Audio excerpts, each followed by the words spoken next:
Viewing our world from afar, it seems immaculate and peaceful. But when we look closer, we can see it is plagued by many issues, one of which is sexual assault. Specifically in Saratoga, California, a small town in the Silicon Valley, a significant case of sexual assault disturbed the quiet tranquility. At first glance, this town seemed to be immune to the problems of the outside world. But in 2012, a 15-year-old girl named Audrey Pott was sexually assaulted by a group of boys and subsequently committed suicide, mirroring many cases across the country. Drank Gatorade mixed with alcohol and passed out. While she was unconscious, she was photographed as 3 16-year-old boys she considered friends sexually assaulted her.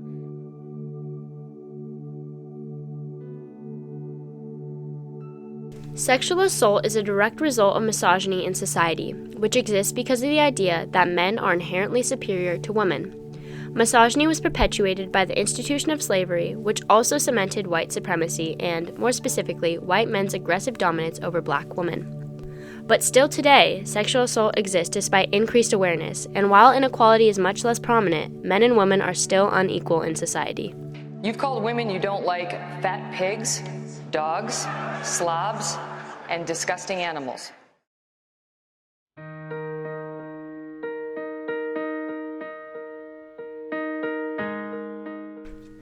In the criminal justice system, out of every 1,000 rapes, only 334 were reported to the police, and only 63 rapists were convicted for their crimes.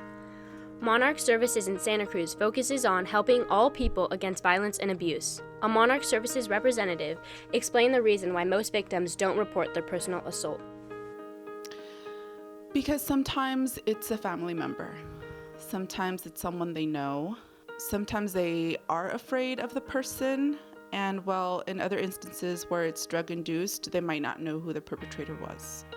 So at that point, they feel that they have nothing.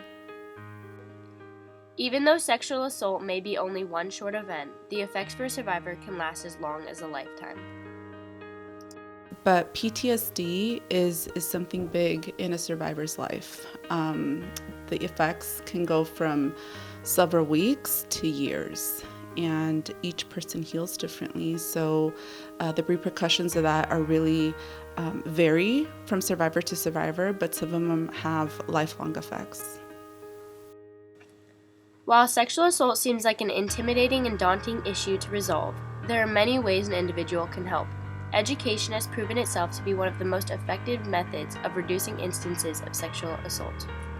I think the younger children are, and how we can start teaching them about what is healthy and what is safe, we are better preparing them for their future. As a whole society, it is extremely important that everyone works together to prevent future instances of sexual assault. At a society level is that we need to seek those that are in power, policymakers, and change those laws and make them a lot stricter. And in order for us to do that is we have to start those conversations, those individual conversations, having that individual stand up to those gender norms and start making that change and communicate. Legislation is the next step to discourage sexual assault. Guaranteed punishment for the perpetrators as well as laws will help to prevent cases in the future. The Healthy Living Act has already been signed into law in California and is being implemented in the state. So it's a legislation bill that Governor Brown just signed, and it said all schools need to talk about healthy relationships. They need to be providing medically accurate sex education, talk about consent, as well as the risks for human trafficking amongst our youth.